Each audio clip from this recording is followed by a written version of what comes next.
نماز ادا فرمائی۔ جمعے کے دن 9 ذی الحجہ منا سے عرفات کو روانہ ہوئے۔ نمرہ میں کمبل کا ایک خیمہ نصب کیا گیا، وہاں پر آپ نے قیام فرمایا۔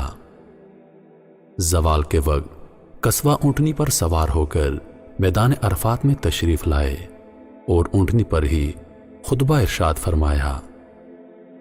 یہ خطبہ اسلامی دعوتی اسلوب، نظریاتی افکار، اخلاقی تعلیمات، انسانی حقوق اور معاشرتی نظام کے جامع دستور العمل کی حیثیت رکھتا ہے۔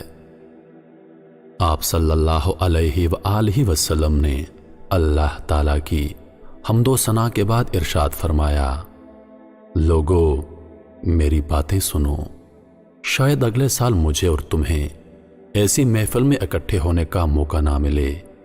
میں آج کے دن مسلمانوں کی جان و مال، عزت اور آبرو کو قیامت تک ایک دوسرے پر حرام کرتا ہوں۔ جس طرح تمہیں اس مہینے اور اس دن کا احترام ہے، اسی طرح تمہیں ایک دوسرے کے مال، آبرو اور خون کا احترام کرنا چاہیے۔ کوئی چیز جو ایک بھائی کی جائز ملکیت میں ہے دوسرے پر حلال نہیں، جب تک کہ وہ خود اپنی خوشی سے اسے نہ دے دے۔ اس کے بعد آپ صلی اللہ علیہ وآلہ وسلم نے قیامت کے دن احتساب کے بارے میں فرمایا، لوگوں یاد رکھو، ایک دن ہم سب کو مر کر خدا تعالیٰ کے حضور میں حاضر ہونا ہے، جہاں ہر ایک سے اس کے اعمال کے بارے میں پوچھا جائے گا۔ نبی اکرم صلی اللہ علیہ وآلہ وسلم نے غیر اسلامی رسوم کے بارے میں فرمایا، لوگوں یاد رکھو، زمانہ جاہلیت کی ہر رسم آج ختم کرتا ہوں۔ زمانہ جاہلیت کے قتل و خون کے جھگڑے آج ختم کر دیے جاتے ہیں۔ اس خطبے میں حضور اکرم صلی اللہ علیہ وآلہ وسلم نے اسلامی مساوات کا درس دیا اور فرمایا، سب مسلمان آپس میں بھائی بھائی ہیں، کسی عربی کو اجمی پر اور کسی اجمی کو عربی پر کوئی فضیلت حاصل نہیں، ہاں صرف پرہیزگاری خدا کے نزدیک افضل ہے۔ کمزوروں کے حقوق کے بارے میں آپ صلی اللہ علیہ وآلہ وسلم نے فرمایا، غلاموں اور عورتوں کے تم پر حقوق ہیں، ان حقوق کا خاص خیال رکھو، عورتوں کے ساتھ نرمی اختیار کرو اور مہربانی سے پیش آؤ، غلاموں کو وہی کھلاؤ جو خود کھاتے ہو اور انہیں وہی لباس پہناؤ جو تم خود پہنتے ہو۔ آپ نے مزید فرمایا، ہر شخص اپنے کیے کا خود ذمہ دار ہے، بیٹا باپ کا اور باپ بیٹے کے جرم کا ہرگز ذمہ دار نہیں۔ حضور اکرم صلی اللہ علیہ وآلہ وسلم نے اطاعت امیر کا حکم دیا۔ اگر کوئی حبشی کان کٹا غلام بھی تمہارا امیر ہو اور تم کو خدا کی کتاب کے مطابق لے چلے تو اس کی اطاعت اور فرما برداری کرو۔ آپ نے مزید فرمایا، لوگو نہ میرے بعد کوئی نبی آئے گا نہ ہی کوئی امت پیدا ہوگی، خوب سن لو، اپنے رب کی عبادت کرو، 5 وقت کی نماز پڑھو، رمضان کے روزے رکھو، مال کی زکوٰۃ خوشی خوشی ادا کرو، خانہ کعبہ کا حج کرو، اپنے حاکموں کے فرما بردار رہو۔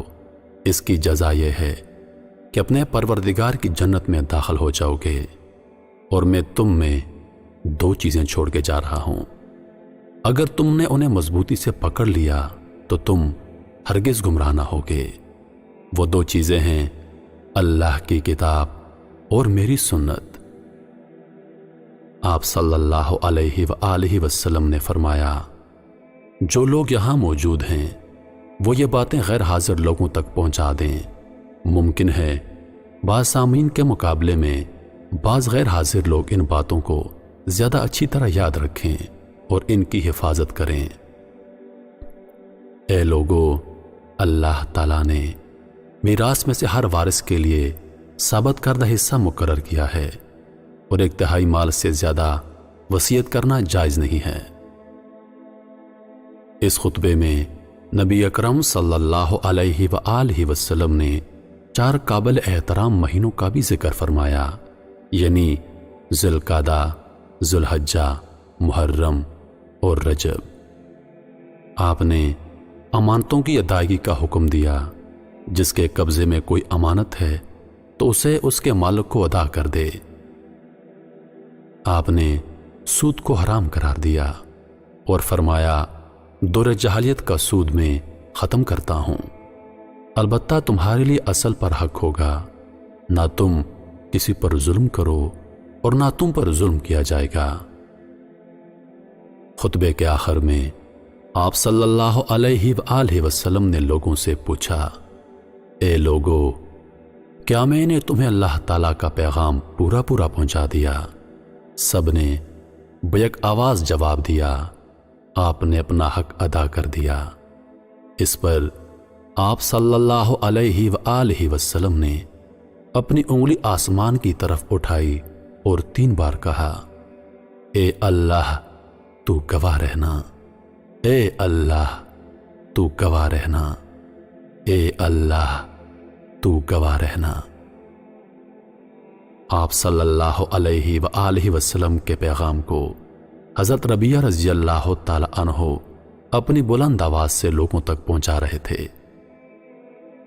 آپ صلی اللہ علیہ وآلہ وسلم خطبے سے فارغ ہو چکے تو جبریل امین اللہ کی طرف سے یہ وحی لے کر نازل ہوئے، جس کا ترجمہ ہے، آج میں نے تمہارے لیے تمہارا دین مکمل کر دیا اور تم پر اپنی نعمت پوری کر دی اور تمہارے لیے اسلام کو بحیثیت دین پسند کر لیا۔